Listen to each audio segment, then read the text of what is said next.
બનાસકાંઠાના થરાદ ખાતે આવેલ કસ્તુરબા ગાંધી બાલિકા વિદ્યાલય ગર્લ્સ હોસ્ટેલમાં 200 જેટલી વિદ્યાર્થીનીઓ રહે છે અને અભ્યાસ પણ કરે છે।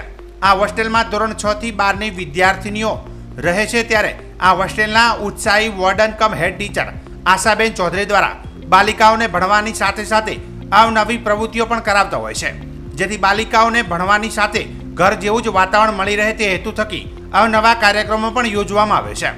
ત્યારે આજ રોજ ગણેશ ચતુર્થી હોય, જેને લઈને ગણેશ ઉત્સવની ઉજવણી કરવામાં આવી હતી, જેમાં સાઉન્ડ સાથે બાલિકાઓ ગરબે રમી હતી અને હોસ્ટેલમાં જ ગણેશ દાદાની સ્થાપના કરવામાં આવી હતી।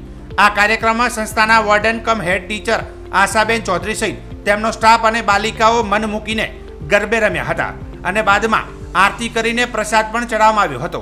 અહીં આવનાર 5 દિવસ સુધી બાલિકાઓ માટે ગણપતિ ગરબા પણ થશે।